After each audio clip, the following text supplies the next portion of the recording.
It's another fine day at Camp Dynasty. I am Counselor Austin, joined by Counselor Collin. And for 5 weeks, we have done Rankings 2.0 coming out of the college football season, did a little bit of a mock draft, did an entire ranking series, and that all leads to one fateful moment, Collin. It is time to unveil our top 12 big boards at this point in the process.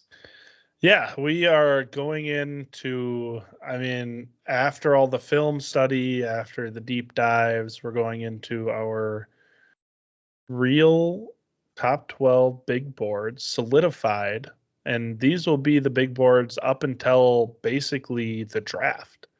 Like this is what we're planting our flag on. How do you feel about that? I mean, it's scary. I'm not going to say mine's going to be like concrete and stone for the next 2 months. I'll be sitting here overthinking things probably, yeah. But I've been overthinking things always. Yeah, that's a big part of it. But the fact is that right now I got 12 players here that I feel pretty confident about at this point in time, based off of film, based off of what they showed us this season, and coming into the year, a lot of names familiar from the summer carrying through all the way to this point, and plenty of new names as well. So we're going to run through each of our top 12s. Now, like I said at the top, we just did an entire ranking series where we did top 5s at each position, went into great detail on each player that we talked about, strengths, weaknesses, what we were seeing on film. This episode going to be a little bit of this is what the player is, and this is where I have them. It's not going to be quite as in-depth. So if you want to get more information on some of these players, go back, check out the Rankings 2.0 series, and look for the player in their respective position groups. But otherwise, we're gonna dive in here. There's gonna be new names too. I got names in my top 12 that I did not talk about in the rankings, and I'll go into a little more detail with those for sure. Yeah, I don't know if I have anybody that we didn't mention in our top 12s in the rankings here. But yeah, if you want to get into the meat and potatoes, that's what the ranking episode are for. And so here we are with the big boards. Do you want to start? I can start. I'll put you on the spot. All right, do it. I deserve that. All right. Number 12, 2024 Dynasty rookie class. I have Jonathon Brooks, running back from Texas. Me too. And so do you. Yep. Man, I swear we don't talk about this beforehand. I don't know we go 12 for 12. It's just because we spend too much time together. But yeah, I don't even talk to Austin outside the podcast. No, we're not. I don't know you.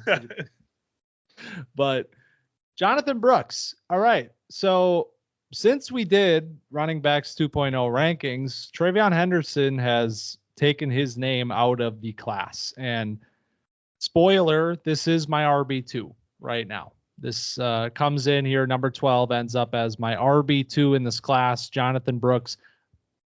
And your RB2, I see you. So that's kind of weird. That's a weird part about this class, is that RB2 is all the way down here at number 12. And Jonathon Brooks is a player that I said on Rankings 2.0, very complete running back, a player that I like a lot. And I think if the ACL tear doesn't happen, he finishes strong, he's in the playoff, on the big stage, I think that might have been enough to differentiate himself as the RB1 in this class, because my number 1 and number 2 are literally tied. It's a 1A, 1B situation for me with this running back class right now. So Brooks is a player that, this isn't the sort of year where we're drafting, a player like this in the top 5. Doesn't mean that Brooks is not a talented player, and one that in the right situation and the right, spot on draft day could shoot up these rankings. Yeah, if you are needy at running back, we've kind of mentioned that maybe you punt to 2025, but if you're needy at running back, you're probably also a bad team. So maybe you take Brooks and you kind of live with the year one kind of gap year with him, because he tears the ACL late in the season. And that's something that we've seen with a few players where, maybe your team's not ready for a running back yet, because those rebuilding teams, you kind of want to fill out the wide receiver position first because it's a longer term position, and fill out those running back slots later. But if you feel like you're maybe a year away, then you take Brooks and you can sit on him for a year. So that's why I love him. I mean, he's an electric player. He moves different than any other running back in this class. I mean, he just is electric. So I didn't have him ranked in the running backs rankings episode, if you guys rewind back to then, because I didn't expect him to even declare, because he's a junior, the ACL tear. I just kind of baked in that he was going to go back because that just made sense to me. But now he's declared, and I love this player. So he's my RB2. Got him at 12 here, mostly because, I mean, the running back class is a little weaker, and it's not, the top two guys aren't running backs like it has been in the past, but you still can find value here. And if you're willing to be patient, Jonathon Brooks is a nice value. Yeah, and the point about a gap year, or, expecting this player to miss some time in his rookie season at least, he's a very young prospect as well. 20 years old on draft day, and he will come into his first NFL season newly 21. So this running back class, while it might not be, star-studded guys that have put it out, at this point in time to say these are going to be, the future of the NFL at the running back position, a lot of them are extremely young. And there is a lot of growth and time here for these players, a position that we know age in Dynasty plays a pretty big factor. A lot of these guys, that is not a concern at all. And Brooks is one of the youngest in this class. So number 11, I'll let you take it away. Number 11, I got Jayden Daniels, quarterback, LSU. Okay. All right. So I don't love Jayden Daniels. I'll get that out of the way. But he's a fantasy player. He is the souped up running quarterback. He's prototypical get a bunch of fantasy points quarterback. It's undeniable. It sounds like he's getting taken top 10, top 5 potentially in the NFL draft. He's going to probably start his rookie year. And so a guy with this kind of upside, you just got to take him in the first round. That's how I feel. So the reason that I'm laughing is that if you did listen to our quarterbacks rankings, you will understand that Jayden Daniels was a source of conflict between Collin and I. I still feel the same way as I felt on the quarterback episode. Well, I mean, but you kind of don't, because you moved him up in your rankings. Well, he was my QB3. Okay. So maybe that's something to say about the big board coming ahead. He was your QB4, wasn't he? No. I don't know. I might rewind. Well, we can go back. Challenge flag. All right. Challenge. Anyway. Yeah. I mean, so whatever. Regardless of wherever he was, the player is exactly what you said. A fantasy star potential quarterback. I mean, regardless of if you think he warrants a top 5 selection in the NFL draft, which I don't either. I like Jayden Daniels. He was my quarterback 3 for fantasy purposes. And I still don't see him as a top 10 even NFL draft pick. But it's the nature of this sort of an environment where you have a lot of quarterback needy teams at the top of the draft this year. We have some good players. Daniels is one of them, and that's going to push him up the board, maybe even as high as 3. In that situation, you can't ignore it. You can't ignore what the NFL is telling you and the opportunity that he will get immediately. That's the big thing, is that if he goes number 3 to New England or whatever happens, he will have the opportunity to prove himself one way or the other at the NFL level. And a player like this who has elite rushing upside, who is a dynamic athlete, unbelievable speed at this position, it's just a recipe for something that could amount to a real difference maker at this position, even in a 1 quarterback format. So I don't have him in my top 12, but I have him right now. This is not entirely sorted, but he's somewhere in the 15 to 17 range for me. Okay. So who do you have at number 11? Number 11, my RB1, Trey Benson, because we're still here. Not letting anything push me off of this take until I absolutely need to, because like I said a few weeks ago, I just see a very dynamic running back, and one that sort of, especially now, especially without TreVeyon Henderson in this class, I just see as the best pathway to being a real difference-making running back. I like Jonathon Brooks a lot, and I think he is a very complete running back. I think Benson's ceiling is still higher at the NFL level, and we didn't get to see necessarily, in my opinion, the full Trey Benson experience in college. He was very limited in how they used him at Florida State. They rotated a lot of guys in. Maybe you say that's a criticism. Maybe, why weren't they letting him be the bell cow for this team?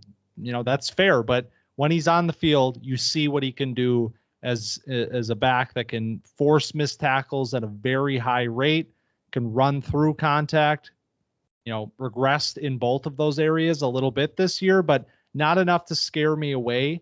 And right now I'm picking these two. Like I said, 1A, 1B, I got them right here at the end of the first. Yeah, Benson is interesting for me because he was such a boom bust player this season. I mean, when you look at just yards per attempt, because the carries were all over the place, the touches were all over the place, so it's not fair to look at him as like, what kind of volume did he get? But if you look at just the yards per attempt, it's like he ends up at 5.8, and like 6 is a nice benchmark.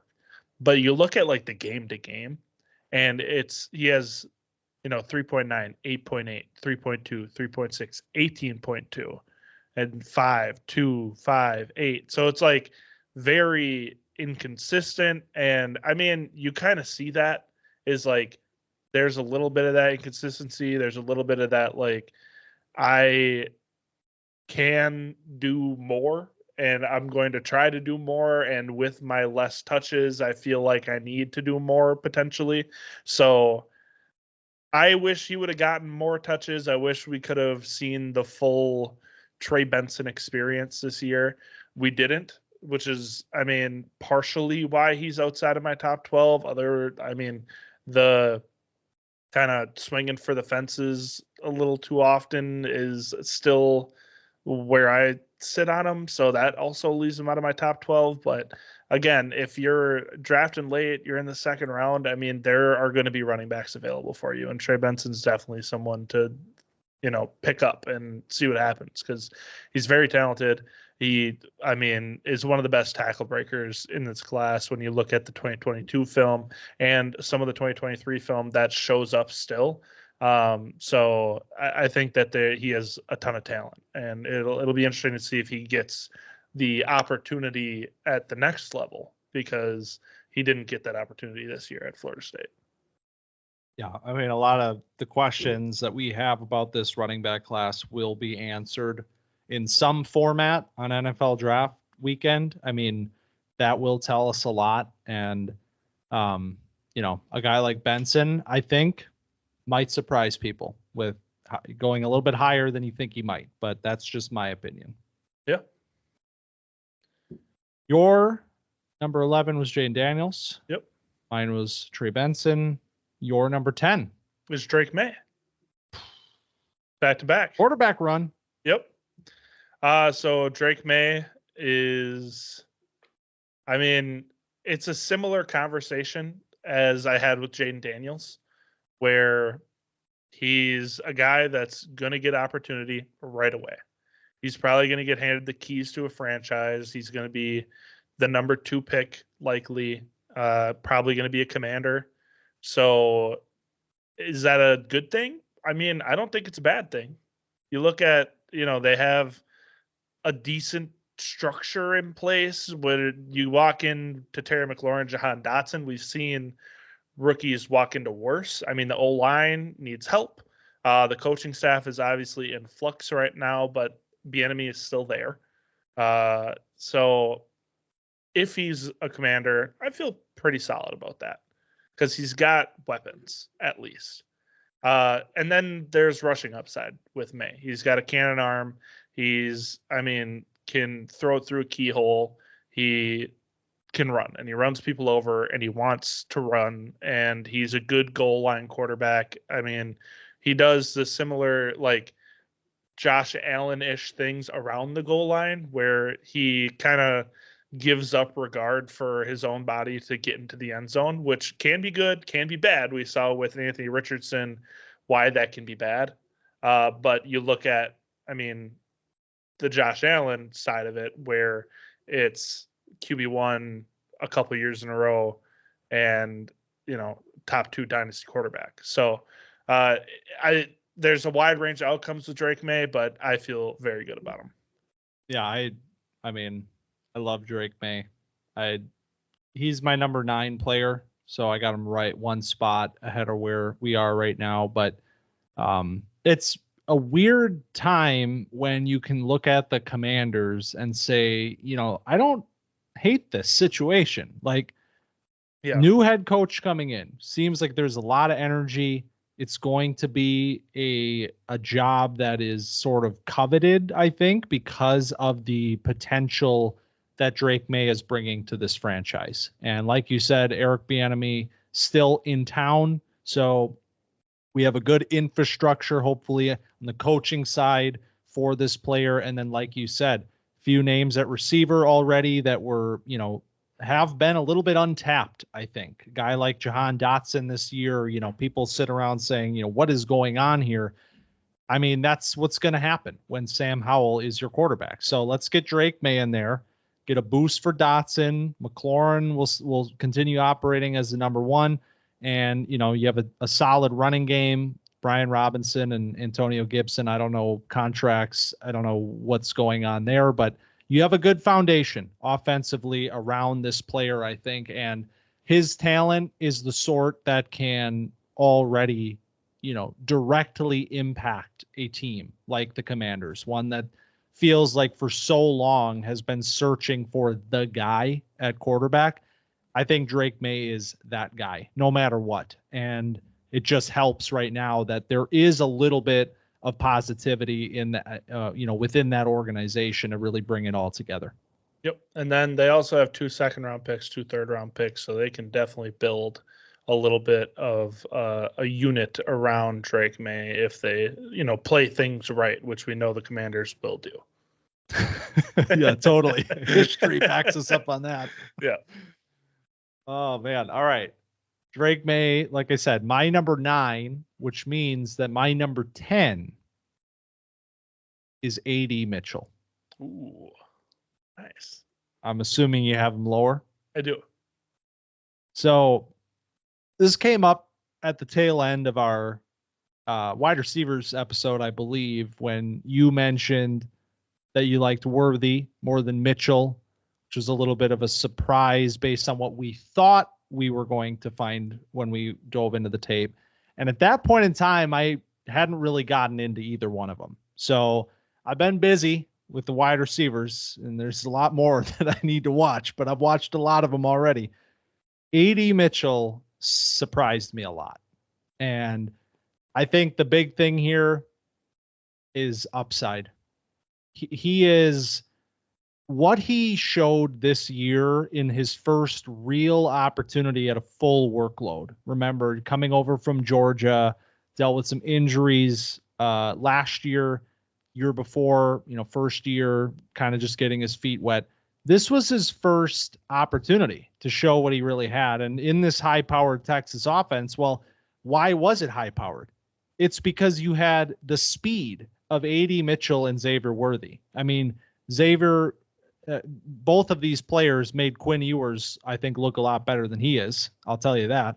But the thing with Mitchell that really stood out to me was he was way better as a route runner than I was expecting. I thought I would find, sort of the size, speed, athlete player that we know can take the top off, but what else is there? Is he kind of just that, project ball of clay type of a player? It's not what I saw. I'm not going to say he was a, savant or, an elite level route runner, but there are flashes on his film that says, man, you could be something really crazy. Give it a year and this could be a really, really good wide receiver at the NFL level. So that, along with his, speed, which is unteachable and rare at his size, I got him at number 10. Yeah, I love A.D. Mitchell. I mean, I have all year. I've been keeping an eye on him, and I've only been impressed because I see the same thing. I mean, the route running is really good. And, I mean, as we develop and, we kind of realized this wide receiver class is kind of silly. It's fucking insane is what it is. If you have a pick in the third, you could realistically get one or two good receivers that could be taken on day two. You could be looking at guys that are being taken kind of highly in the NFL draft just because of the overflow of talent in this draft. So A.D. Mitchell is one of those guys where he isn't being left out of the top 12 because of the fact that he's, bad or whatever. It's just there's just a overflow of talent at this wide receiver position.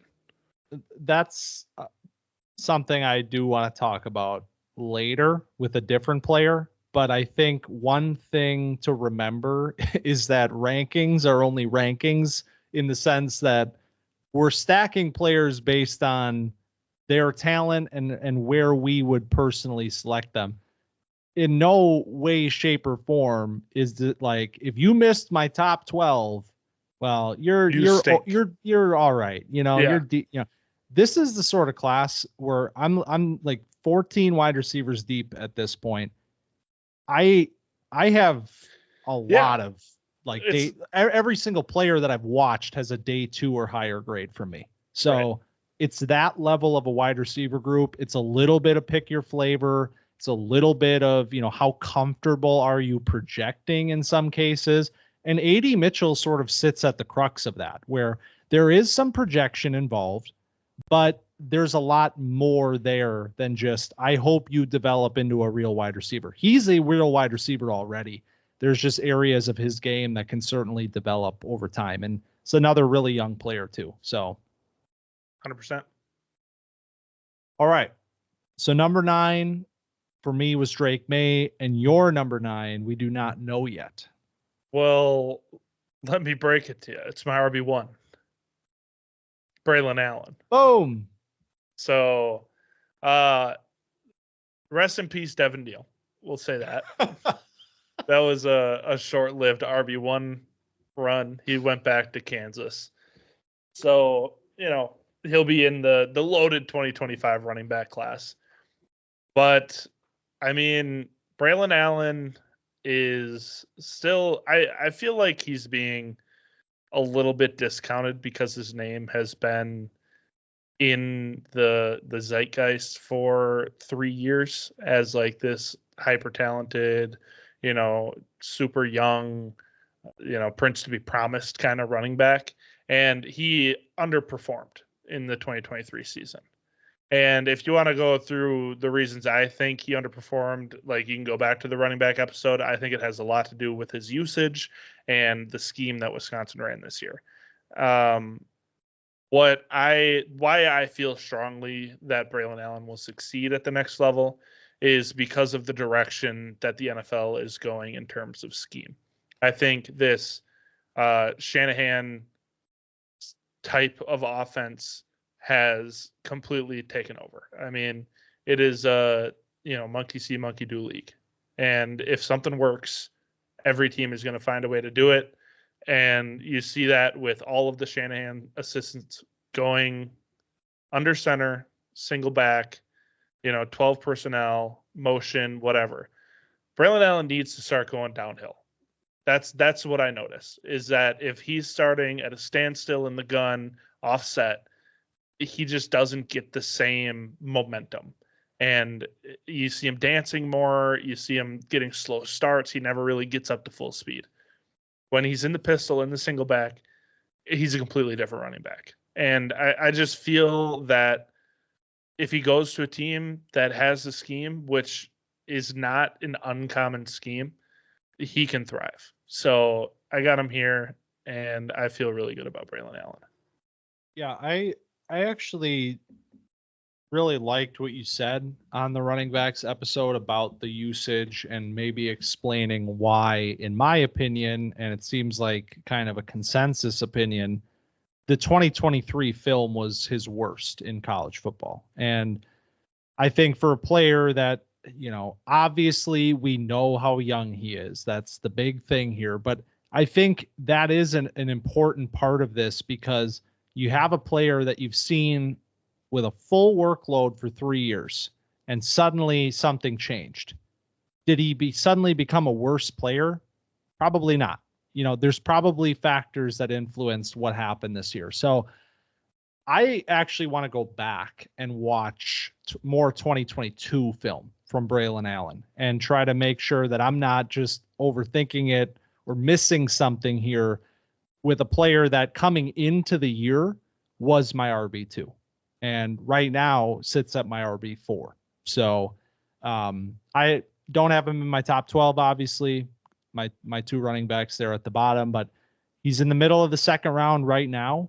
And I definitely want to go back and revisit his film, because I do think there is something to be said about what you led this conversation with, which is that this is just a name that we've heard for a really long time. And it gets really easy for people to say, well, this Jonathon Brooks guy, like, right. He just came out, he just came on this year. So we like him now, I want to make sure none of that is clouding my judgment either.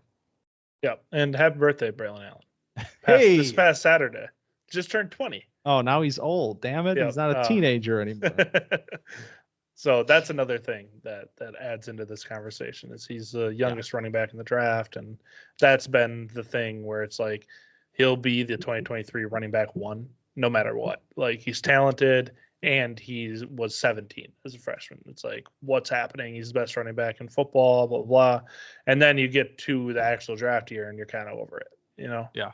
And plus, obviously, the 1,000 yards rather than having 1,300 adds into it. So all of this kind of snowballs into a way where you may be able to get incredible value on a player that should have been, a 101 contender, and just kind of circumstances fell differently, and he's not. Yeah. Yeah. I mean, and all these guys, they're not without their weaknesses either. I mean, we know about Allen with, some fumbling issues this year, maybe a lack of explosion this year, but again, is that scheme related, And he's been dinged up. Yeah. And he was hurt this year also. So that's another thing. We don't want to, you see a player that's playing hurt on tape, and it's like, man, I don't know about this. And then you find out it's Rashee Rice, and he looks amazing at the NFL level when he's healthy. So shout out Rashee. Good player. All right. Number 8 for me is Caleb Williams. All right. So I'm assuming you have him higher. I have him one spot higher. because as soon as I said that, I was like, well, I don't think he magically became your quarterback 3 anytime soon. So yeah, he's got to be higher. But yeah, Williams comes in for me right underneath a tier that is going to start a very interesting conversation on my end in this draft class. But one spot ahead of Drake Maye, kind of just have them locked at this point. There were times through this where I've had a little bit of separation between these two guys. I just think these are both amazing quarterbacks, and I think Caleb is still the guy. Obviously, we talked about, how a lot of this is overblown with the narratives that have been circulating. A lot of it is very much just fuel for conversation, it seems like, because when you turn on the film, you understand what a special player this is, and it already feels like it's starting to become known that this is going to be the number 1 pick. You're not even seeing, at least I haven't been seeing as much recently, of the Drake Maye mocked to the Bears at number 1. Like, it feels like they're making the moves that signal they're going to go with Caleb. They're going to move on from Fields, that this is the guy. And I think that's the right decision. And I think a player like this at number 8 represents potentially one of the best values in this draft class. Yeah. I mean, I have him at 7, so I pretty much same, right in the middle of the first round. And whether the Bears take him or they end up trading out of the pick, and he's getting taken number 1. It's kind of silly, the narratives that have become of this. And I mean, this is something that happens. Like, this is a product of the 24/7 sports media cycle. You need to figure out stuff to talk about. Caleb Williams down year, so now he's bad or whatever, worse than Fields. Especially since the Bears have the number 1 pick, I feel like it's been a little more fuel to the fire. If it was a team that didn't have, a good starter, let's say that, then I don't think any of these conversations happen. But I think since Fields, is who he is and has upside and is still young, I think that's why this has happened. So regardless, Caleb Williams is an incredible player, and he, can make any throw on the field, and he has rushing upside. I think he's going to be a top 5 dynasty quarterback in no time. We see the leaps that Stroud is making in terms of dynasty value, and I feel like Caleb Williams is a better prospect than Stroud. And so we'll be able to see the same kind of thing where he can walk into a team, he can change, the offense, he can change how the team operates. And I don't think people realize the gravity that he has until he's out there. So here we are. I mean, yeah, that's really all that that's all that needs to be said with Caleb. Don't overthink the player. If you want to have Drake Maye as quarterback 1, go ahead, because that's a great player too. But I will not buy into this narrative that Caleb is a bust in the making because of a few, dangerous plays that he made this year. That's not as far as I'm willing to take this thing. So I'm so over it. I can't wait to watch Caleb at the NFL level. That's all that I care about right now. So I liked Fields so much coming out that I was pissed that he went to the Bears, because obviously Packers fan, born and raised in Green Bay. But now, like, if Caleb Williams goes there and it's looking like he will, I'm going to be sick if they're the reason that he's not good. Because I feel like, never mind. I won't get into the whole Bears, Justin Fields, whatever. Like, I hope Justin Fields goes somewhere and thrives, is how I feel. And Justin Fields is a player that needed an infrastructure. This was not a prospect that you said he's going to come in and, be the savior from day one, and I don't feel like he got that infrastructure in Chicago. until maybe this year when you saw glimpses of what it could look like with a real wide receiver in the room. And Luke Getsy was so bad, it didn't matter. Like, yeah. So, I mean, I hope Fields gets his opportunity to go somewhere, cough, Atlanta, and get to thrive with in a real situation with real weapons and real coaching and all of those things. But so, quick question, while we're on the Caleb Williams topic, and the assumption that he's going to go to the Bears, do you feel good about Shane Waldron being the offensive coordinator? They hired him. Obviously, Seahawks came over.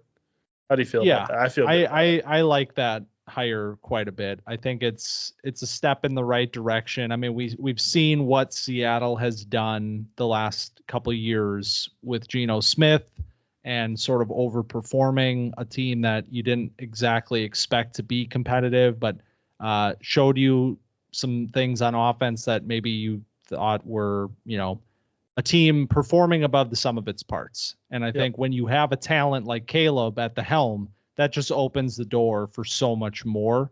So I think it's a really good hire, step in the right direction, and we'll see about the head coach. But Caleb is the sort of player that I'd, come in and just be the guy. That's play your game, do what you do, trust your arm, and let the rest do let it fall how it will.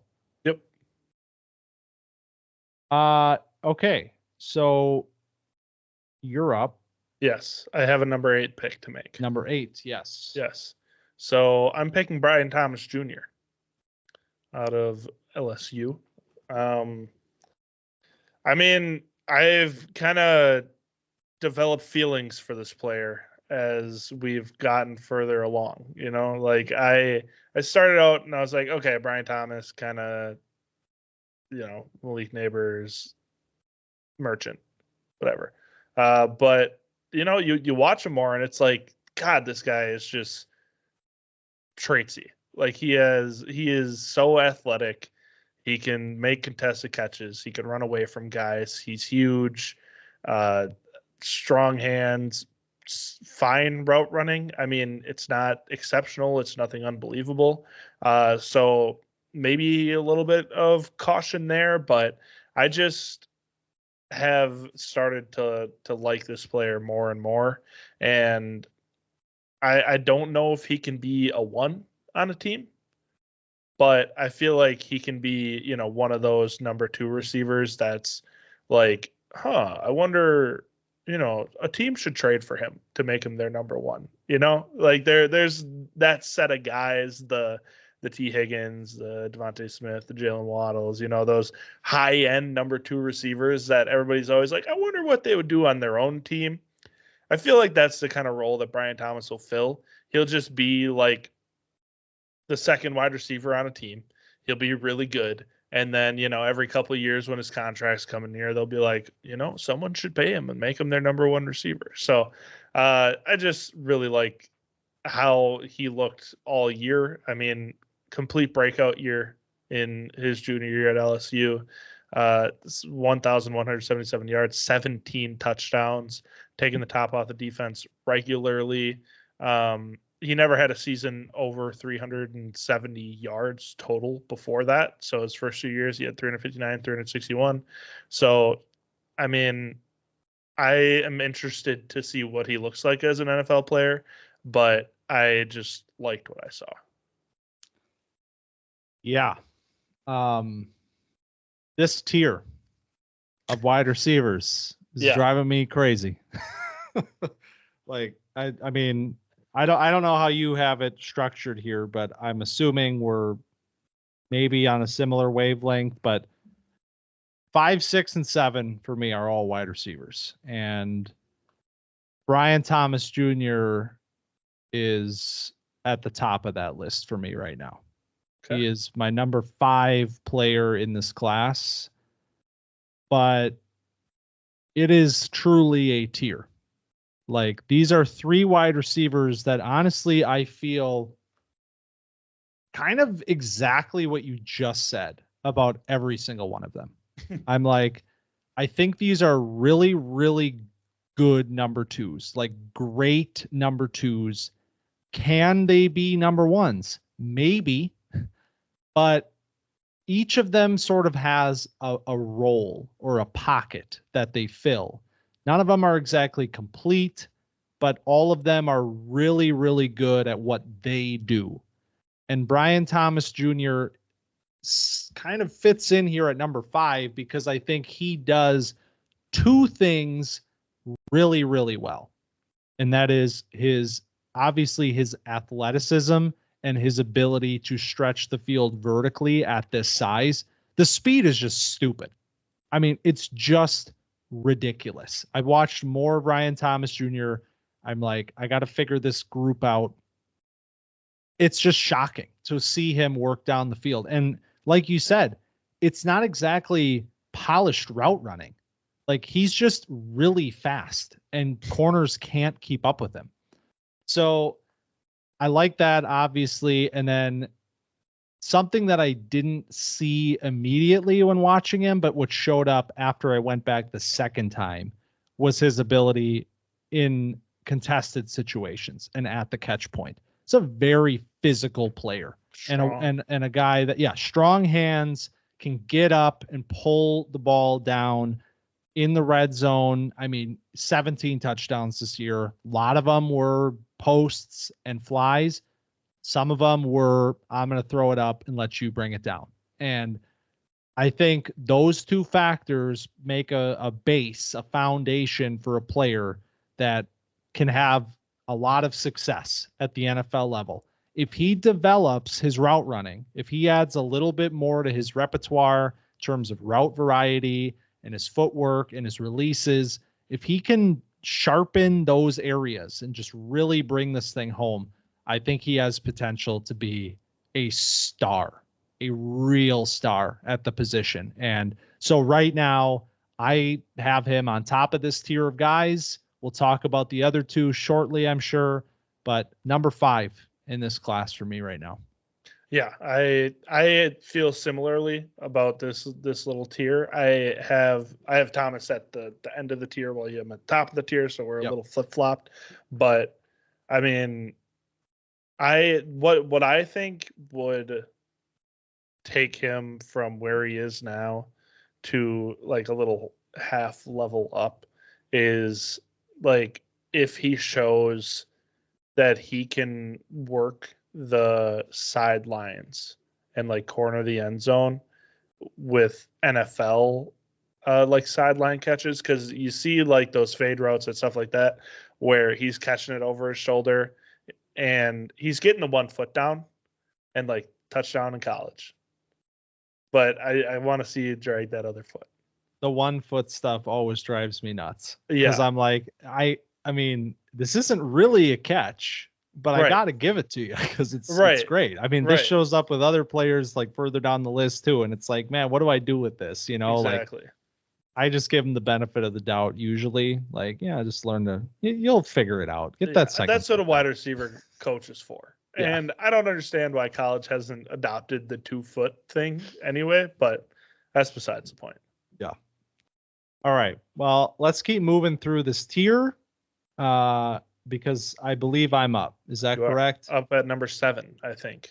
So number 7 is Troy Franklin. There we go. And so is he your number? He's my number 6. 6. Okay. So Franklin in this group where Thomas has the down the field speed and prowess and the physicality and the catch point ability. Franklin has the down the field stuff as well, but he's also a really polished route runner. And his deficiency is the physicality. So it's sort of like a, grab and go with these players where you're taking one area away, giving it to the other guy and substitute, and I think they're all really good.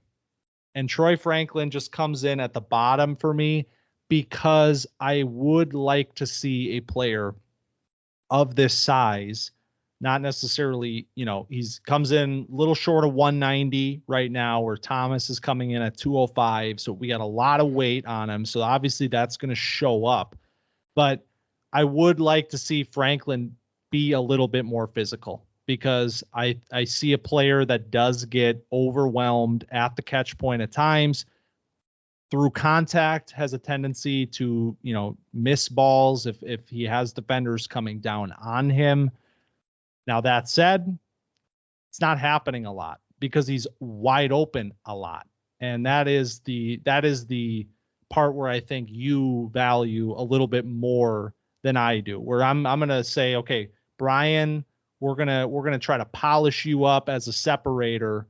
Whereas Franklin, there are no questions about his separation ability. It really just comes down to, can he handle the physicality at a consistent level in the NFL?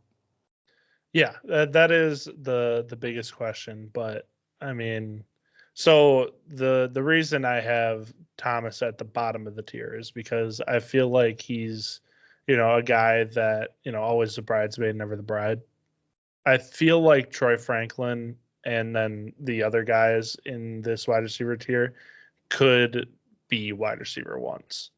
I feel like Franklin, I understand the physicality of the catch point stuff, but man, the separation is so good. And I just I can't put him lower than a guy that feels less polished, because the goal is to get open, man.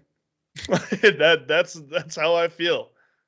And so if we're looking at guys that are going to be open, Troy Franklin's a 7-Eleven. So this is why this is fascinating, because the other player that we have yet to talk about fits into this group in a very strange way. He does. And so it's like, and this is okay. You know what? Let's just bring it home, because I want to talk about this group as collectively, because first of all, this is one of those situations where it's like, because I have Franklin at 7 and you have Thomas at 7 and blah, these players are incredible. Yep. Let's get that straight. This ordering is a matter of preference, a matter of nuance, a matter of, I got to put these guys in some sort of an order. But they are truly on one tier for me. And this is the tier that I think is where this class separates itself, because we aren't in the top tier of receivers yet. And this group, these are really, really good receivers. These guys are all better than last year's receivers, pretty much top to bottom. I mean, JSN, you could figure out how he fits into this group, but they're very different. These are all big guys that can stretch the field, that can win at the catch point or separate at an elite level. So Keon Coleman is the other name here. And I have Coleman at 5. Me too. And you have him at 5. At 5. Or I have him at 6. You have him at 5. I got mixed up. Yeah. So I have him at 6. You have him at 5. So I stack the tier: Thomas, Coleman, Franklin. Mm-hmm. Now, Keon Coleman is a player that is getting absolutely trashed right now. If you're on social media, you see constantly folks saying, oh, he cannot separate. This is the next N'Keal Harry. This is the next Quentin Johnson. I mean, N'Keal Harry, I didn't know that was a thing, but that is becoming more and more in the zeitgeist of draft people, is this is N'Keal Harry again. And when I say draft people, I don't mean the smart ones. Yeah. I mean the people that are following along with it and formulating opinions based on something that they heard online. Now, Camp Dynasty is all about positivity and not being that sort of if you don't agree with me on this player, you're wrong. Yep. That is the antithesis of what Camp Dynasty is about. You can rank your players in any fashion that you want because this is not an exact science whatsoever. Yeah. And that point right there about this not being an exact science is why it drives me crazy when people come to definitive conclusions about prospects based on something that they heard or something that happened in recent history. Keon Coleman is not Quentin Johnston because he's not a pure separator. Not even close. Yeah. I mean, you do not have to be a pure separator to be a good NFL wide receiver. That has never been the full requisite. It's like if you're not an elite route runner, you cannot succeed in the NFL. That has never been true. There are guys in the league today that are not elite level separators that are good wide receivers. So this idea that Coleman is not a good separator and therefore is destined, he's predetermined to be the next hideous bust of the draft process. It's just bad juju. It's just bad analysis because it's not based on anything. When you watch the film, you can say, okay, yes, this player has weaknesses. He has to clean up his route running. He is not a polished route runner right now. He does not have elite long speed to win consistently down the field. That does not make him a wide receiver that can't win and that can't be successful at the NFL level. So I needed to say that because there's just so much out there right now, toxicity about these players when it's like we latch onto these things and then suddenly it's like, man, you're an idiot. You think Coleman's good, man? He can't even separate. It's like, well, I mean, I disagree with you, but I also think that there are more ways to win than just pure separation ability. Yeah. I mean, the thing I value most out of in wide receivers is separation. It's route running, it's polish, and I still have Coleman over Troy Franklin. How does that happen? Damn good player. That's how. Like, I just feel like he's a guy that has so much upside, and that's because of a lot of reasons. Like the catch point stuff, he's unbelievable. Like he has mitts and he shows them off a lot. His run after the catch is good, but it's shown even more on his special team stuff because he returned kicks and he had, punt returns go for 60, 70 yards. Like he is a real player with the ball in his hands, a scary player. And he's a fine separator. Like we've gotten to the point where it's the pendulum has swung all the way to he can't separate. When he separates like fine on film, he is getting enough separation.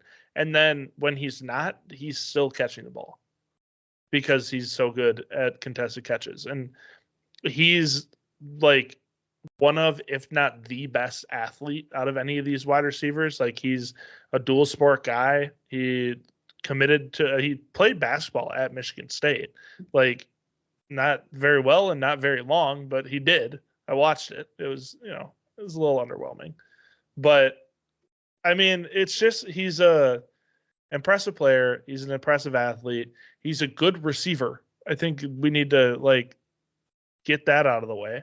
And he didn't have a great year. Like that all can be true at the same time. So he should be a first round pick. I think like if you're going to be worried about him becoming Quentin Johnston, like then you wouldn't have drafted Sam Laporta last year because you were scared that he was going to be Kyle Pitts. Like that's kind of where we're at. So let's kind of put those takes away because they're not founded by anything, and let's move forward with good process. Right. And that's the point of what I'm saying is like we can't just be lazy and say X is Y because this just happened. Yeah. like I get it. Quentin Johnson just happened. There are reasons that it happened. And, not all of them might be on the player squarely. I mean, and that's something with Coleman too. To be clear, this is a player that can be criticized, and there are weaknesses to his game that, he's a little bit of a scheme or situationally dependent player. I don't think this is the sort of wide receiver that you bring into your team and you say he's going to play all positions. He's going to be able to problems. Yeah. He's going to solve all of our problems. He's going to be the guy. There are wide receivers in this class that that I would say that about, and this is not one of them. That's why he's in this tier of guys where it's like there's a lot of potential here. I don't exactly trust you from day one as my number one option, but I think you can develop into that. And I think Coleman is one of those players that shows you enough that you can say, if he gets utilized in the right ways, man, he's got some special talent. And I get it. The contested catch stuff, that's something that's floating around with him right now is, he's 6'4" and he can't make contested catches. That's a real thing that I saw several times today. And I understand, if you're looking purely based on the numbers this year, 10 for 30. Okay. 10 for 30 in contested opportunities. So that's not good. What? It's a really bad. Yeah. It's not good. It's not where you'd want a player of this size to be at. It's not horrible, but it's not great. But let's look at the 10. Let's look at what he shows you within that group of 10 and say, okay, let's not overreact to the percentages here when a guy is showing you that 30% of the time he's making one of the best plays you've ever seen at the catch point. I mean, that is what we're talking about here. So I get it. If there's, caution or skepticism, can he consistently repeat that ability at the NFL level? But I'm going to choose to bet on a guy that shows you something at an elite level and say, this is a 20-year-old player. Okay. He's not done developing. Like, it's not like what you see is what you get in the NFL next year. Like, this is a player that has a lot of room to grow. You said it on wide receivers, a lot of meat on the bone this season in terms of production. And I think this is a player that is getting unfairly, cast typed into a certain player that we've seen bust before, just based on, somebody saying he can't separate. Typecast. That's, what did I say? Cast type. Yeah. Thank you. Yeah. I just, when we talked about meat on the bone, it's like Coleman was open a lot. And something that I liked about how he is, his attitude on the season is like, you see some players that either are the number one receiver or feel they should be the number one receiver, and they're not getting targeted downfield when they're wide open, which Coleman was a few times. And, you throw your hands up in the air, you hang your head, you get pissed off, and you don't see that out of Coleman. Like, it seems like he has a good head on his shoulders. He's been improving, it seems to me, and that's going to continue. So I'm just excited to see what a team can do with him. Yeah. Let's choose to be excited about all players and just let the game play out. Not everybody's going to hit, but we don't need to decide that right now. Let's hope for the best. Let's see the best in these players and what they can be. So I'd rather be right about, or I'd rather be wrong when I'm thinking somebody's going to be good than be right about somebody being bad. Like, I don't want I want all the players to be good. Well, yeah. And I mean, not to go on another tangent, but that I think plays a part in it is everybody wants to be right. Yeah. Everybody's so concerned about victory laps and, you liked so-and-so, oh my God, like, it's not an exact science. You bet on what you see and you bet on what can you be. And that's not always going to work. I mean, the NFL, these guys, the guys that are paid the money to make these picks are not always right. It's almost like these are all humans, and humans are unpredictable sometimes. So a few variables.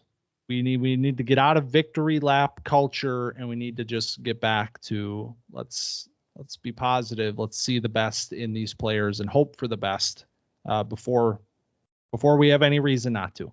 Yep. All right. All of that said, that is a great wide receiver tier.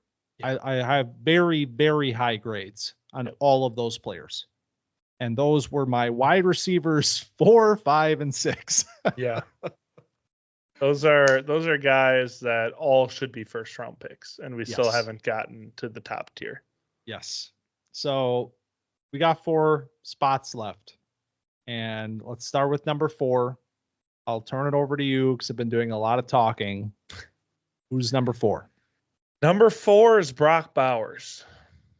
So we've come, all the way full circle with Bowers. I think he was number 2 in our rankings at one point, and he's landed at number 4 in mine. Is he number 4 or 3 in yours? He's number 4. Okay. So Bowers is a great, unbelievable, maybe all-time tight end prospect. Like, this is a guy that is going to make quarterbacks and offensive coordinators' lives really easy because of what he can do at the end of an offensive line as a blocker, and then as a player that can operate essentially as a running back with the ball in his hands, whether he's getting a handoff or whether he's being relied upon in run after catch situations. So Bowers, I mean, you look at the film all year, and I talked a little bit about this with Braelon Allen, where you have that kind of tight end scraping across the backside and how schemes are going single back or going under center, and then play action boots have that tight end coming down the line of scrimmage. I mean, that is the bread and butter for Georgia's offense, is that inside zone. Either Bowers is coming to clean up that backside D end that is getting left unblocked so the tackle can go to the second level, or he is chipping or bypassing that guy, getting the ball in the flat wide open, and just, I mean, getting so many yards after catch, 486 yards after catch. That's 8.7 yards after catch per reception. Okay. I just needed that to sink in for a minute. 8 yards after catch per reception. That's almost a first down after the catch per reception. He has 1,487 yards after the catch during his college career. I don't know if Sam Laporta had that many yards in his entire college career, just to be clear. Yeah. So Bowers, I mean, he can do everything. The question is like, is he going to go into a tight end friendly scheme? Is he going to get utilized? Because that's the only question we can ask with him, in my opinion. I don't think, like, is size a weakness for him? I don't think so. That's the only one that, like, you could flag, in my opinion, is like, he's a little small for a tight end. But I mean, these days, is it really? So, outside of that, I don't have a ton to say about Bowers. I mean, he's a very good prospect, and I hope he lands in a spot where they use him. Yeah, I mean, I think it's easy to, fall back on recent events and say, well, sometimes teams draft tight ends in the top 5 and don't use them. Like, what's up with that? I don't need to go down that road. The coach was fired. Yeah. That's the result of that. Right. So it's like if Brock Bowers is drafted to a team with an offense in place that you feel, you got a good OC, creative guy that's going to make the most out of the player that Bowers is, because in reality, he's a lot more than a tight end. He's an offensive weapon. I mean, this isn't just We're going to play him in line. We're going to have him run the tight end routes and he's going to block and he's going to be really good. No, he is the sort of dynamic offensive weapon that you can move around. He can play out of the slot. He can play in line. He could play out of the backfield. You can get him in on reverses. I mean, he can run with it. Like, you can use him in a variety of ways because he's an ultra athlete. And the yards after the catch numbers that we're talking about here are a product of not only his speed and his agility, but also his strength. He is a nightmare in the open field. He can win in a variety of ways. And really, Georgia just got the ball in his hands however they could. And it worked for 3 years. So at the NFL level, if we are in a situation in which we can feel confident that that will be the result for Bowers, then I don't have any questions about him. I feel like the size isn't really a big deal because they're going to scheme him in ways that will maximize his very rare skill set at this position. Yeah, I feel that way 100%. And the question is not like if he's going to get picked top 10, it's where. That's what I think. He's getting a little bit of that Bijan treatment right now, where if you're looking at mock drafts, it's a lot of like 15, 16. Remember last year when Bijan was in the 20s right now? I'm just saying these sorts of players don't go far because you can't get these guys every year. Yep. And Bowers is one of them. And you look at the list, I mean, you got teams that could use them. You got like the Giants, the Chargers, Atlanta. Stop. But Minnesota at 11 is really interesting. The Hockenson coming off the ACL, I mean, if Belichick goes to Atlanta, why can't this be Gronk and Hernandez? Run that back. Which one? Rewind the clock. That's a good question. Which one has homicidal tendencies? That's the question. All right. So Bowers is really friggin' good. He is. And he was my number 2 player at one point in this process, but he is now number 4 for both of us. And that is because there are 3 wide receivers atop this class that are phenomenal. Yeah. And it seems to me that Rome Odunze, who I know when we did wide receivers, it was still sort of like you were kind of like Coleman and Odunze, they're kind of, it seems like you've made the switch. I've made the switch. So talk to me about Rome. I'm assuming that's your number 3 player. So he's my number 1. Oh yeah, he's my number 3. Yeah. So I've made the switch on Odunze, and that is due to watching, just more film. It's like I was a little bit like wishy-washy between them on the wide receiver episode, and I didn't feel like great either way about which way to do it. Like it was kind of a flip of the coin kind of thing. But going back and thinking about like, what do I value? Like, get down to brass tacks about this. And Rome just does everything well and does everything that I like. Like, he is a polished receiver that runs routes well, that has like incredible hands, can win in contested situations, run after the catch. Like, the fact that the top 3 in this class is what it is, teams are going to be falling over themselves in the top 10 to draft these guys. So Odunze is just like a more polished version of what Coleman is. And he's like already kind of a big, he has like a head start on Coleman. And so like that's, open your eyes a little bit, think about what's going on here. And Odunze is just an incredible prospect. Yeah, I think sometimes, like in my case, watching Odunze, I'm sitting there and it's like, what doesn't he do? What doesn't he do? And when you can't really come up with an answer to that question, usually it means this is just a really, really good prospect. And that is where I landed with all three of these players at the top.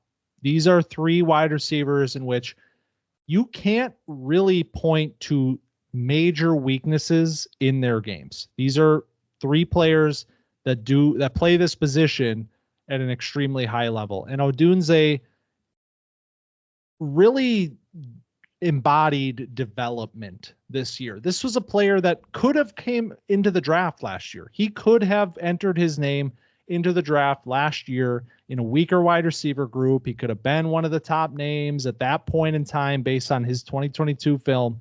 That would have been great. And he said, no, I'm going to come back to school and I'm going to become even better. And that is exactly what he did this year. I mean, this has been something that we've talked about a lot through the last few months. His growth and his ability, what he did to cover up some of the weaknesses that he had coming into this year. And it starts with the physicality. It starts with his ability at the catch point, because we saw the frame, we saw the athlete, we saw his ability to separate, his ability to run routes. It's like, man, if you were 6'3", 215 and you could be a jump ball guy, and we'd be cooking. And that's and not only did he get better at it, he became an elite level contested catch point sort of a player this year. So he's getting better. He showed you that in a concrete way in 2023. And there's not really anything that I point to at this point in time that I say, man, this is really going to limit him at the NFL level. I think this is one of those players that I referred to earlier that can come in and be a wide receiver one almost immediately and be a difference maker for whatever team drafts him. Yep. In 2023 draft class, I was talking about Odunze, and I was like, this is, my wide receiver 2 behind JSN. He looks like souped up Jahan Dotson. Like, we are all in, and I love Jahan Dotson. So that's a big compliment. And then, he goes back, and I'm like, well, put him in my wide receiver 2 for the 2024 draft. And then, you go through a full season, it ebbs and it flows and ends up at wide receiver 3. And man, I can't overstate the fact that this is such a good player that you'll be getting at 3 if you're sitting at 3. And if you're in Superflex and you have a mid first and you're going to end up with a Romo Odunze, unbelievable.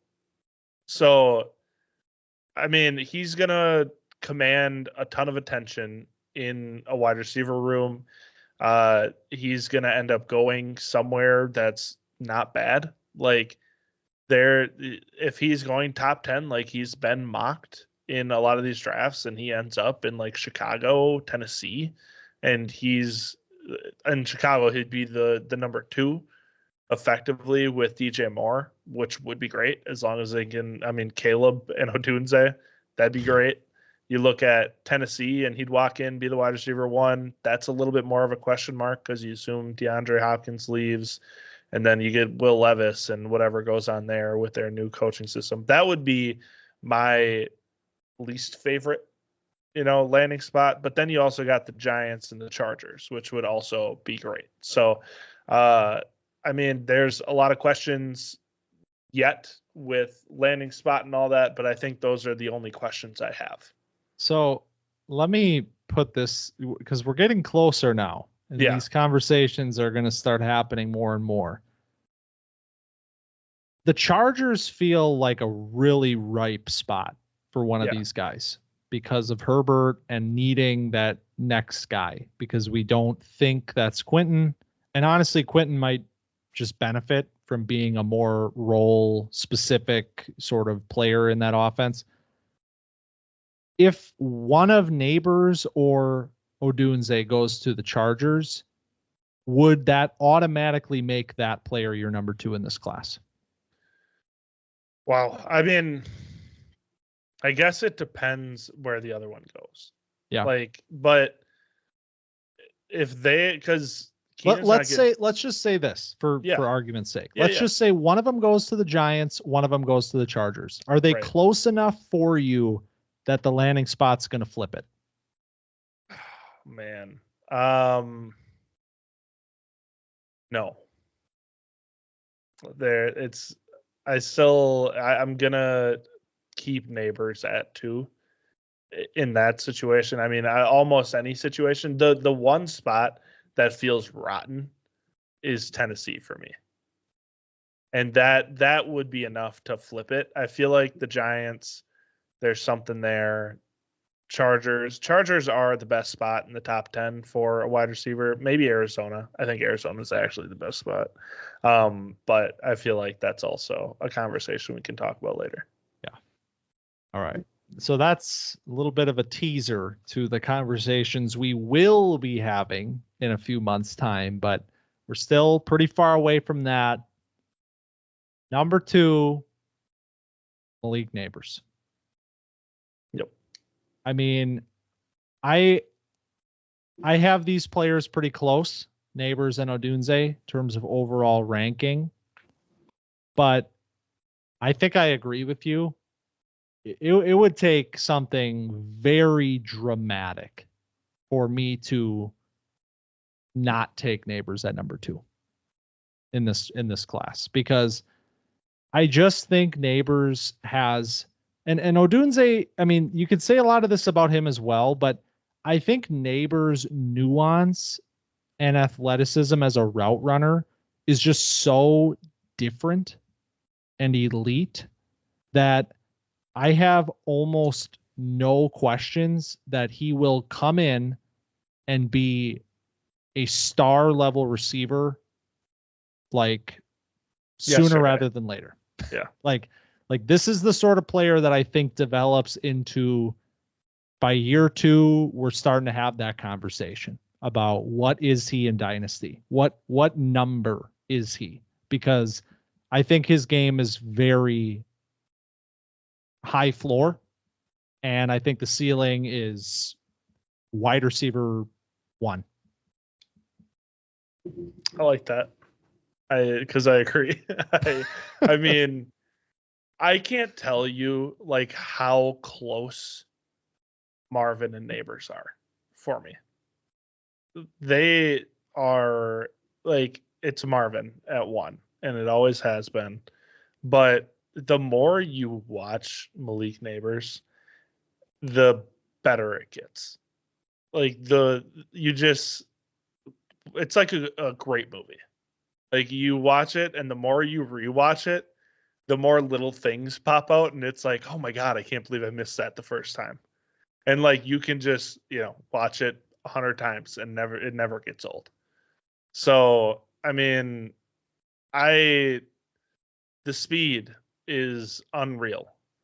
The route running. I mean, I've heard people talk about Malik Nabers as just like this athletic freak that, makes it happen, can do things after the catch, whatever.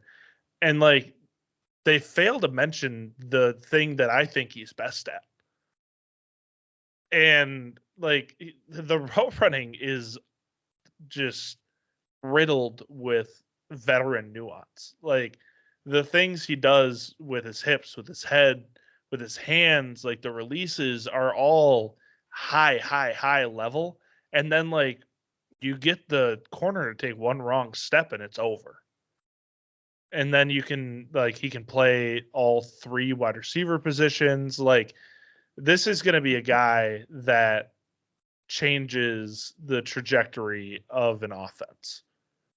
And so I hope he gets paired with a good quarterback, but kind of what I was saying, I don't know if it matters a ton if he's on the Giants, because the Giants desperately need somebody that can do what Nabers does.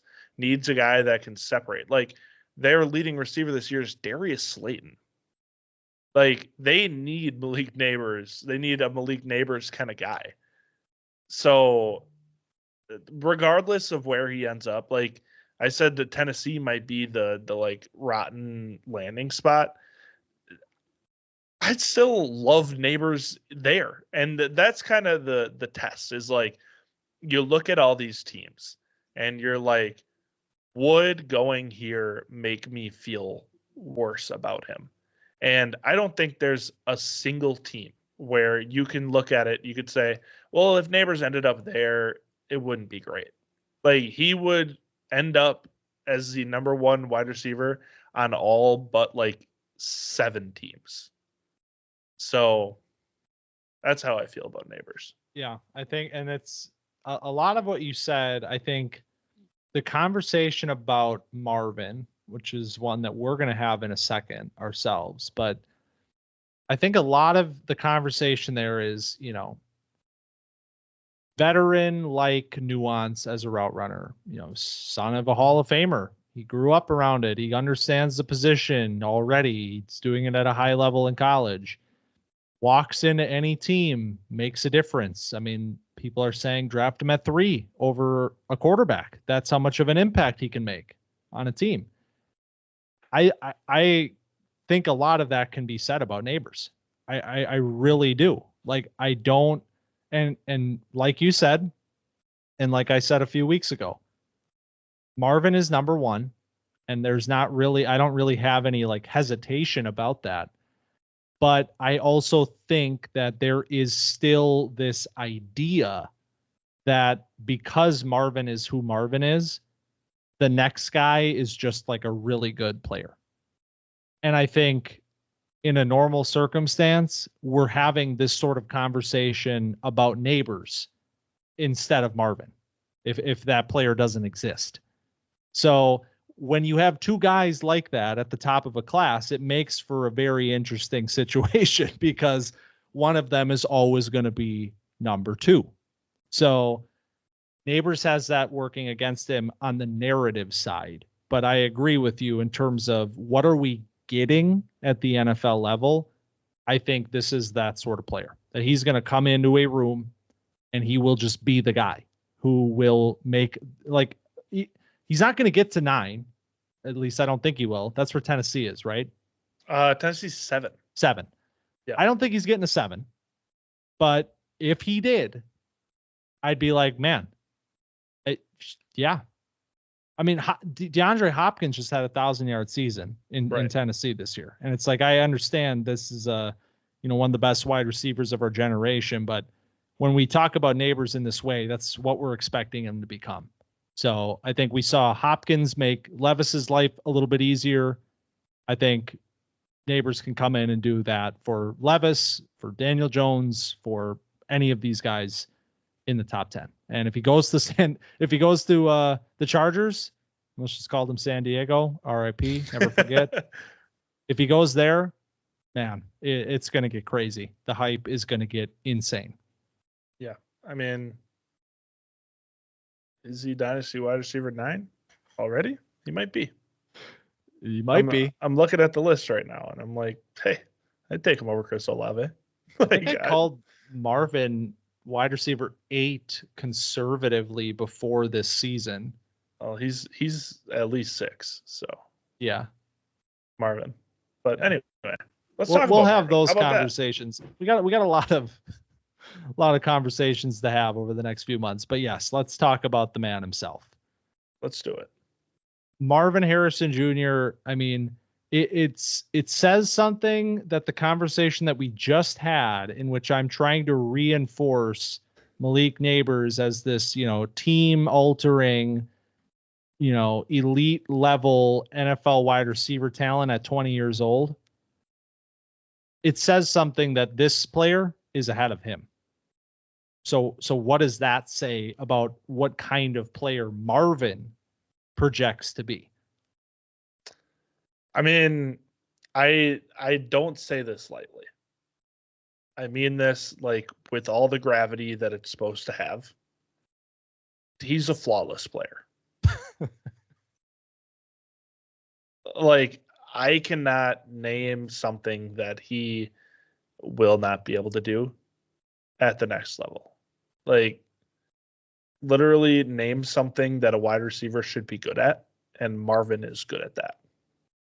So that's why he is who he is. That's why he's being talked about this way. That's why he has been the 101. That's why he's been the number one wide receiver. That's why he's above Malik Nabers, even though we just talked about how good Malik Nabers is for the last however many minutes. Like, Marvin can just like be the best route runner on a team. He can be the best contested catch guy on the team.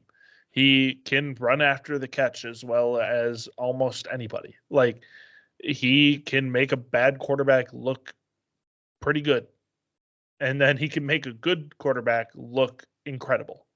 So there's just like, I know that Marvin has been talked about ad nauseum through this entire draft process, the entire season, but I don't want that to take away from who he is as a player, because I kind of mentioned it with Braelon Allen. It's like, this name's been around a while, and you kind of get tired of it. But the fact that we have a player like this in the draft, where it's right there with the like Jamar Chase type of idea, where we're taking him top 5, and you feel great about it as a franchise, and it will be looked at back on like, yeah, you guys did the right thing. Like, that's not always the case, because you look at top 5 picks and it's like, if it's not a great quarterback or a great edge rusher or a great tackle, whatever, you can look back and scrutinize. But like, he goes to New England, Arizona at 3 or 4. I mean, he's going to change their offense for the better day one. So, I mean, I don't have a ton else to say. You said pretty big words there. Yeah. And I agree with pretty much everything you just said. I mean, the thing with Marvin that I find like crazy is that I think he's also one of the fastest wide receivers, like at the top of this list. Like, he's this route running savant. You see him. I mean, and this is not something that you say about most wide receivers at this point in time, but he is genuinely a wide receiver that I think you see running pretty much every single route on film. Like, there wasn't a route in which he wasn't running at Ohio State and doing so at a very high level. So he's got this full route tree, a developed route tree with nuance and ability to separate at all levels of the field. We know what he's like in terms of the contested situations, and not only that, but just ball tracking situations in general, up against the sideline, down the field, twisting his body back to the ball, like getting his feet down. I mean, that whole package of catch point skills beyond just, I got mitts and I'm not going to drop it. He's got the whole bag. He's also incredibly fast. Like, he's going to run a ridiculous time at this size. So it feels a little reminiscent to me, and this goes with what you just said, of when the Falcons traded the farm to get up from the 20s, I believe, to take Julio Jones in the top 6. And it was like, man, that's crazy. You don't see that every day for a wide receiver. Multiple first-round picks. Well, you see what happened. And I think that's the sort of thing, with Marvin, where whoever gets this player in that range of the draft is getting a player like that can be a cornerstone, a pillar for a new era. And if that's Arizona, man, that is a very cool situation for Cardinals fans and for, NFL fans in general. Yeah. To watch Kyler and Marvin, that connection, and maybe this team, gets a lot better, a lot quicker than you thought they would a couple of years ago. Yeah, that's the hope, is that, New England either takes a quarterback or trades down. Because like he goes to New England and it's fine, but it's not fun.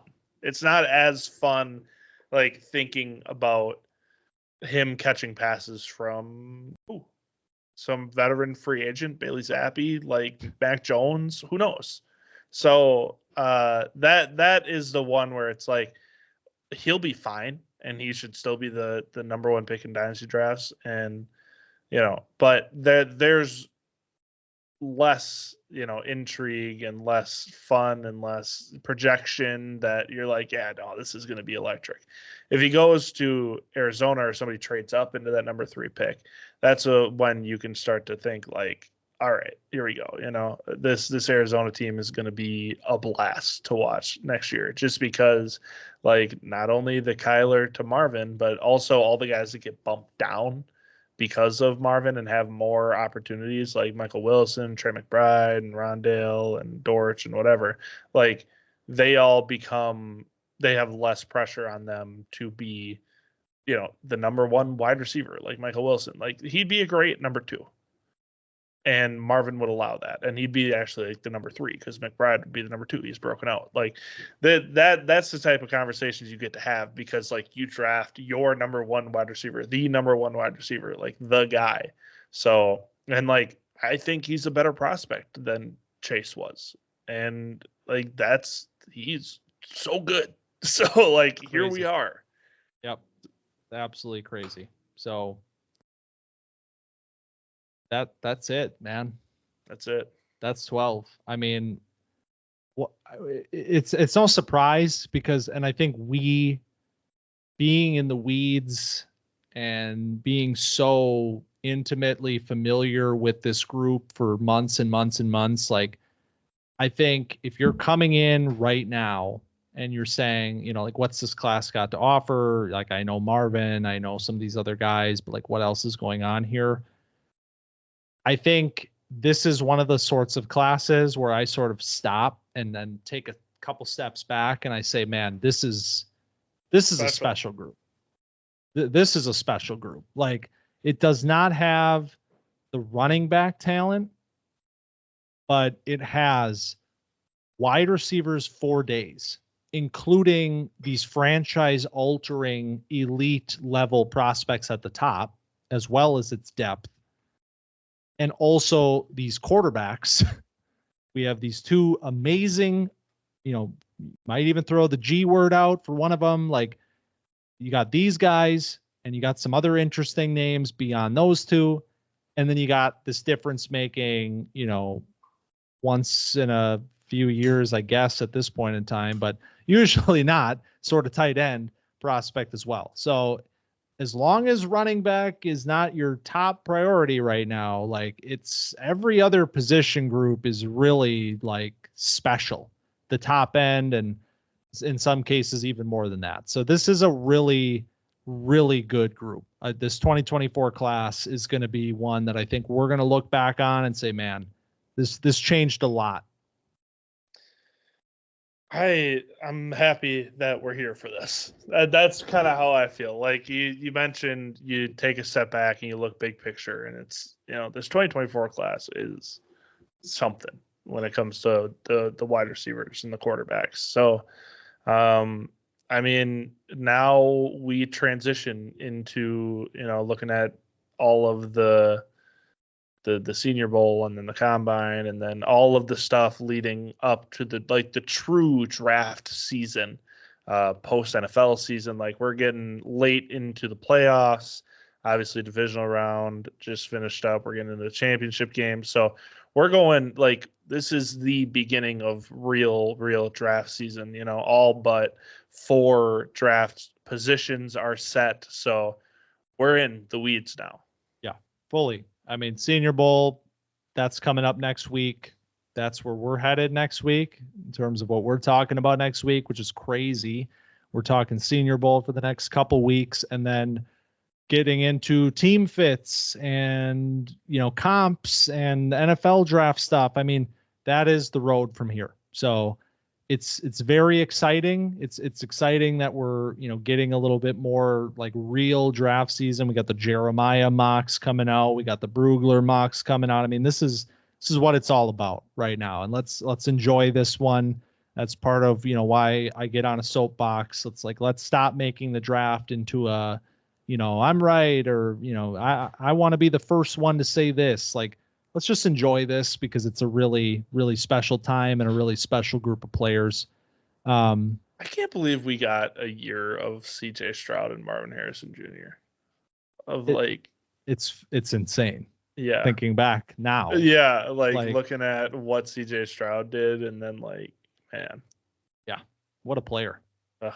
I mean, Ravens, that's a good team, but the Texans are going to be back. So, before we leave, it's been a long one, but it's a fun one here. It's rankings. 12 names apiece. A lot more than 12 names to care about in this class. So this doesn't have to be 13, 14. Who are a few names that didn't make your list that you want to shout out right now? So we've got some running backs that, I feel like we should talk about because, they're not getting a lot of love in this class, but we're still, Blake Corum is still around. That's a name that we're interested in. Bucky Irving is another one. These are going to be guys in the second round that you can probably get. And then, we mentioned Xavier Worthy is a wide receiver that I like. Those are the ones that kind of just missed for me. Is Worthy your next wide receiver that didn't make the cut? A.D. Mitchell is. Oh, hey. Yep. So my number 13 player actually, but so no surprise. He's the one I want to shout out, but Jalen Polk is really good. Like it became a thing during the year, seeing the production and what Washington was doing, obviously a team that we were following pretty closely. And then it was like, man, this Polk guy, he's pretty good. And I dove into the film recently and wow, he's really good. So that's my next wide receiver out in terms of this group, guys that we talked about today. So I like him a lot in this class. And then speaking of running backs, Audric Estime is still a player that, despite his faults, is just so much fun to watch in a running back class that isn't always very fun. I think he's one where he shows you an ability to be a playmaker and a creator at a size in which that is not a typical trait for a player. So I think that's going to be situational dependent. Where does a player like Estime end up? But he's still my RB3 as of right now, and a player that I really like a lot. And then one name that I do want to just kind of give a shout out to, because it's a player that I wasn't expecting to like as much as I did. Xavier Legette. I was gonna say, can I guess? Because I felt like this is leading up to Xavier Legette. Yeah, like you expect a player that doesn't do anything for 4 years and then suddenly has this amazing year to just be like, oh yeah, he's just like a bricked up like what is that? Rock solid? All right, sure. Well, that's maybe what I was feeling when I was watching Legette. Maybe, all right, okay. Freudian. Jeez. No, Legette is way more polished than I would have expected, which is it makes it almost shocking that he didn't do anything for 4 years. Like, I don't know what happened, because he's a pretty good route runner. Like, he's a very sudden route runner, especially for a player that's 220, pushing over 225, 6'3", catch point skills. I mean, he's not perfect, but a player that in this deep class, a guy that ends up as like wide receiver 10 for me or something right now. And I'm like, Jesus, this guy's really good. Yeah. Another name that I like that he's just a good football player. And that's kind of what you end up looking for kind of late in these drafts is Malik Washington. Oh, yeah. See, I haven't watched any Washington because this is one of the guys that there's no all 22 on him. And I'm trying to just kind of wait. He's going to be Shrine Bowl next week. I want to see what he looks like there. But man, based on what I saw from the season watching Virginia, I think he's going to be one of my guys. Yep. Now this is like a slot player, small. He's 5'8", 195, like compact, pure slot. There's not many of those in this class. Like we talked about the size that these guys have. Washington is a little bit of an outlier that way in the class, and hyper productive. He's, I mean, just like I said, a good football player, and that is, you know, the guys that end up popping late in drafts tend to be guys that are just like well-rounded, and this could be one of those. Gives a little bit of Josh Down vibes. Just saying. So, all right, we could sit here all day and run through them because just saying names. Yeah, just keep saying names. 2 more hours. Yeah, like sitting around with the dudes naming obscure wide receivers all day. Like that's what we do, but with 2024 draft prospects. But we won't do that. We're gonna get out of here next week. Bub Memes. Yep. Remember him? We're talking about the Senior Bowl next week because that is coming up in not next weekend, but the following weekend. So we're going to have names to know coming into the week, and then we will recap it the next week. But that is really the point in time where you say to yourself, we're in full draft season now. We got the All-Star games, Shrine Bowl, like I said. We might give a little bit of a shout there because there are some players on that roster that I'm like, man, Malik Washington and some other guys, Dallin Holker, Shrine Bowl guy. So some names to watch there as well. So we'll talk about that next week. But if you enjoyed hearing our 2024 Dynasty Rookie rankings or would like to share some of your thoughts or your own rankings, be sure to find us on X, formerly known as Twitter, at camp_dynasty, and TikTok at camp.dynasty, and let us know what you think there, or check out the YouTube channel where video feeds of the pods do go up every single week.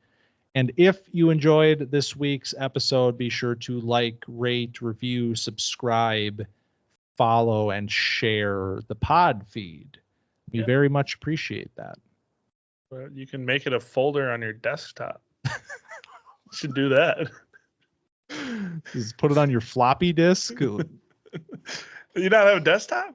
No, I'm in the cloud now. Oh, I'm washed. All right. Thanks for stopping by Camp Dynasty this week. We'll see you next week.